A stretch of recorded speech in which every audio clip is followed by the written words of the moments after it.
Hey guys. Okay, so I guess I might as well take you through the exercises that I did yesterday for finding my self-worth. Quick little update, I'm feeling quite a bit better.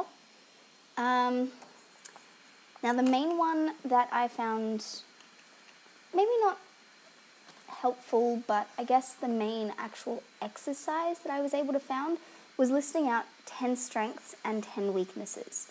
And this is an interesting one because the trick is to not just say things that are opinionated. So you can't just say, I suck, as a weakness. And if you do, then you've only really got one weakness. So I'll just read you mine. My strengths: I'm ambitious, caring, persistent, or stubborn. I try to push myself. My cooking is a strength of mine. I like to say that my beauty and makeup stuff is like a strength of mine. Like, I don't know. I think that's a bit of a weird one.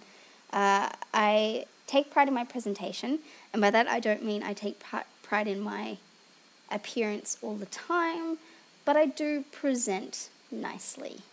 I'm willing to try things, so I think that's a strength of mine. I give everything I have to the people I love, and I always offer up help when others need it.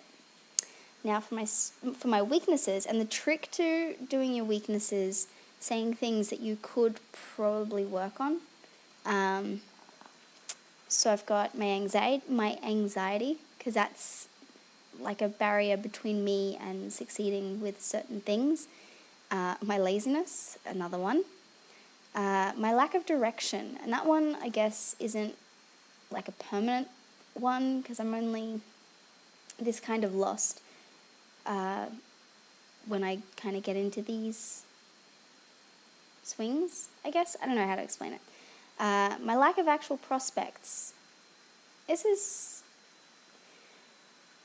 yeah.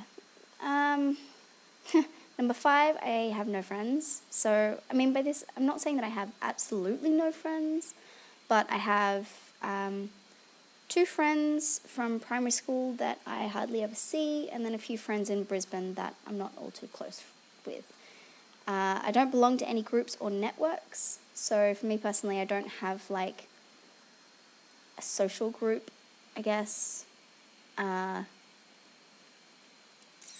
I don't have like a group of belonging. 7, I don't know how to make friends. So this kind of ties into the last one because I don't have like a group.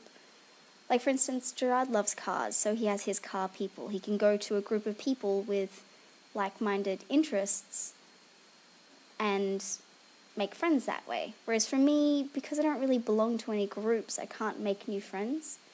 I know that there are art things and music things that I could become part of, but my anxiety and my laziness gets in the way of that. So, anyways, moving on. Number 8, I don't know healthy ways of finding my self-worth. I don't know.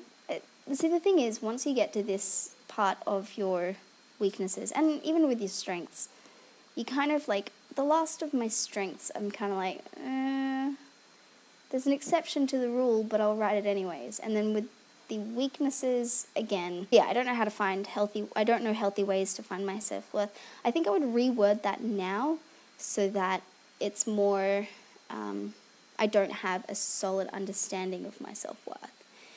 And then number 9, I make stupid decisions. That's kind of true of everyone, but I make more than I would like to.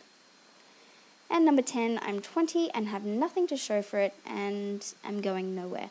I think with the end of that, I probably wouldn't keep that there because it's more opinion-based, but those are examples for me.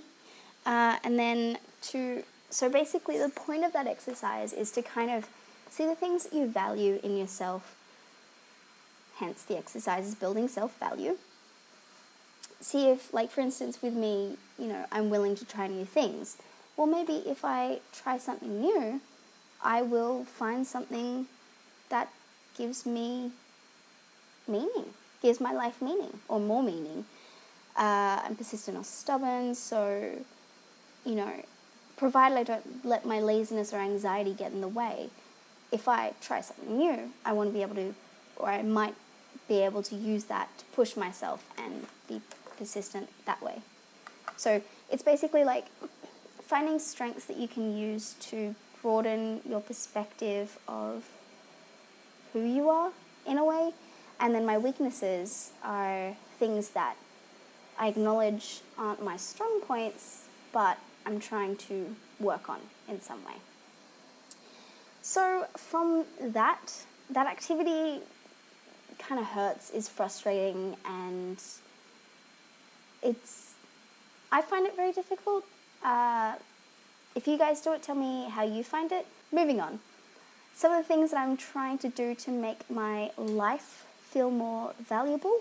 I'll just pull my diary out of the pile. One really great thing to do is to give yourself an achievable goal every day. So something that, is like actually, not only actually possible, but you've given yourself a proper timeline for it. So for me, it was run to the park with Sally before breakfast. And I did that. So I did something, maybe not new, but I did something that was bettering for myself, and I finished it. So big tick. Do you get what I mean? So by giving yourself a list of things that you want to accomplish, and then going through and saying, okay, so wash the dishes. Yeah, I actually did that. Another one, like, I played the guitar, and that's something that I used to do, and now I have a lot of anxiety around it. But you know what? I put my anxiety to the side. I picked up the guitar. I tried to play it. I sucked, but I did it. So I'm actually really proud of that one. Like, the running, I'm happy about, and I feel better physically. But picking up the guitar, I'm like, oh, it wasn't as bad as I thought it would be. So not so much putting yourself in situations where you're going to actually engage your anxiety, but things that you may be anxious about that you can test or push. So, I don't know. Another thing that I find really helpful is writing little quotes, taking bits of poetry or literature and writing it down. And I'm literally using a diary. I didn't do the best job today, like yesterday for today, but I had run to the park with Sally. I could have written down, play some guitar, and then my quote was, beauty is all around you. So just, finding a quote and then having that be your central point for the day, so for me it would have been, go for a run, see the park, and then find all the beautiful things. Giving yourself a theme with something beautiful to think about, giving yourself something to do, and then once you've done it, being like, awesome, golden star, hells yeah. The thing that I did that I didn't have written down was I played around with some new makeup. That helped me feel better. I don't know. It's little things that really boost you that way. Some other points, just general self-maintenance, and I know that sounds really dumb, but I know for me personally, when I'm in really low moods, I have no energy and I have no motivation to shower or do my hair or anything.